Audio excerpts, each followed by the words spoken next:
72 ঘন্টা সময় দিয়েছে রাজীব শাহের মসজিদ ভেঙে দেওয়ার জন্য নাকি? জি জি ডাইরেক্ট প্রকাশে মিডিয়ার সামনে ডাইরেক্ট হুমকি দিয়েছে।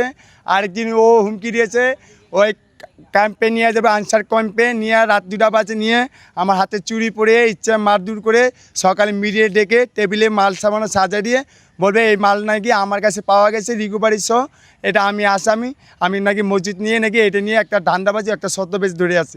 সে এইভাবে রাত্রে আমার এইভাবে সাজিয়ে হুমকি দিয়েছে, বলছে বেশি মাপদুরি করিস না, যেটা বলি এটা শুন, মসজিদ ওনে আসে ওনে নামাজ পড়গা, আর না পড়লে চাপে খাক্কা। কে এর নাম ভুলে গেছি গা, খোকন। উনি কি রাতে এসে বলে গেছিল না? হ্যাঁ রাত্রেও বলছে আজকে প্রকাশে 48 ঘন্টা দিছে, তারপরের দিনও বলছে এই কটা দিন আমাকে অনেক জ্বালা দুষ্ণম করছে। আমি বলি ইসলামের শত্রু কেউ না, আপনারা জানেন ইসলামের ভিতরে কেউ শত্রু খাগে না, দুশ্মন খাগে না, ইসলাম খাগে মহব্বত, একটা ভালোবাসা। আচ্ছা একটা চিন্তা করেন, একটা টুকায় যদি বোতলে লেগে তার কুড়িয়ে যদি জমিনে আল্লাহর জমিন, আপনার বলছেন এটা সরকার অমুক অমুক, আমার আল্লাহ চাইলে এক ফিনিশিং লাগবে না এটা ধ্বংস করতে। অতএব যে রবের মালিক, যে রবের জমিন, আপনার স্বীকার করেন এটা জমিন মালিক আল্লাহ, আর কিছু লাগবে না। জমিন আমার আল্লাহ, আমার মতন টুকাইকে এই কাজটা করাইছে। হাজার বাংলাদেশে পাগল আছে, হাজার সরকার আছে, হাজার জ্ঞানী মেধাত আছে, কই আল্লাহ বান্দা কেউ তো এই কাজে কেউ উদ্যোগ নিলেন না, কেউ তো চিন্তাও করলেন না, কেউ ভাবলেন না কেন আমার আল্লাহ এত কিছু খুইয়া আমাকে কেন চয়েস করে এই কাজটা করাইলো, আর কেন আমার আল্লাহ হেদাত দান করলো।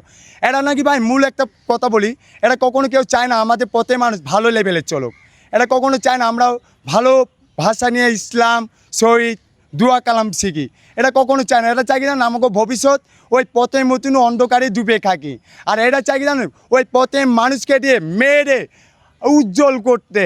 হ্যাঁ আমি ওর অনেক কাজকর্ম আমার চোখের সামনে সন ভিডিও আছে, মোবাইল না রাখলে কি চোখের ভিডিও আছে, অনেক কাজকর্ম করে। যেরকম ওই মন্দির গেটে যত দোকান আছে সে চাঁদা খায়, এই মাথাতে যত দোকান আছে লাইট, লাইটের লাইন লাগায়, সরকার কারেন্ট চুরি করে ব্যবসা করে ও, সব কিছু ওই করে।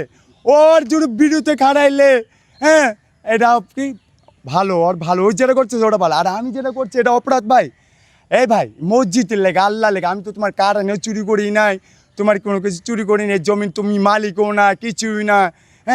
ওর গজবে কে কানে ফাঁদ দিবেন না, দেশ বিদেশে উদ্যোগে বলছে ভাই আল্লাহর হস্তে এই মসজিদ আমার একা সম্ভব না হেফাজত করা। দেশ বিদেশ আপনারা পবিত্র মুসলমান ভাই, আপনারা চান দেশে কালিমা পতাকা উড়ুক, আমিও চাই আমার দেশে কালিমা পতাকা আইন হোক। পবিত্র সরস্বতী মন্দিরে কালিমা খাক্তারে মাঝখানে আমার রাজীব শাহ, আমি বলছি আমার জায়গায় স্থানে আমার রবের সাক্ষী দিয়ে এখানে মসজিদ আমি যেটা করেছি এটা আমি উচিত কাজ করেছি, যে কাজটা আপনাদের করা উচিত। দেখেন এই যে একে যে আলটিমেটামটা দিয়ে গিয়েছেন, উনি কি করে বা কি করছেন সেটি আমাদের দেখার বিষয় না। উনি একজন সরকারি কর্মকর্তা, ওনাকে হয়তো বা কেউ আদেশ করেছেন, এই জন্য এসে উনি বলে গিয়েছেন। আমরা এইখানে মসজিদ হবে কি হবে না এটা বাংলাদেশের জনগণ ঠিক করবে, আর বাংলাদেশ জনগণ ঠিক করার পরে এইখানে মসজিদ হতে দিবে কি দিবে না সেটি হচ্ছে আমাদের মাননীয় প্রধানমন্ত্রী। তিনি যদি বলেন যে এইখানে মসজিদ হবে না, তাহলে হয়তো বা এখান থেকে উঠে যাওয়া হবে নাকি? জি ইনশাল্লাহ। এছাড়া যাবো না, তারেক ভাই বললে যাবো, তারেক ভাই বলে রাজীব তুমি এটা ভেঙে তুমি চলে যাও, আমি ভাঙবো না, আমি এমনি সহ ইচ্ছা চলে যাব।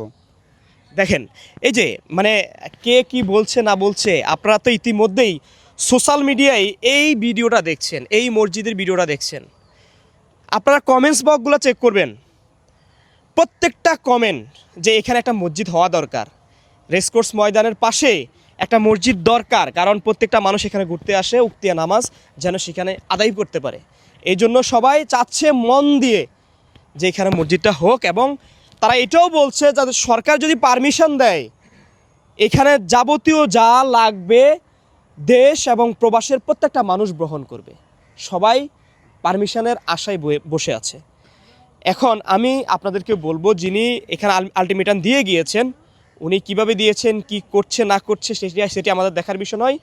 জনগণ আপনারা আছেন, আপনারা ঠিক করবেন। এবং মাননীয় প্রধানমন্ত্রীর দৃষ্টি আকর্ষণ করছি, উনি যদি কোনো স্টেপ নেয়, উনি যদি কোনো পদক্ষেপ নেয়, সেই পদক্ষেপ আমরা ইনশাল্লাহ গ্রহণ করব। সবাই ভালো থাকবেন, সুস্থ থাকবেন। আল্লাহ হাফেজ, আসসালামু আলাইকুম।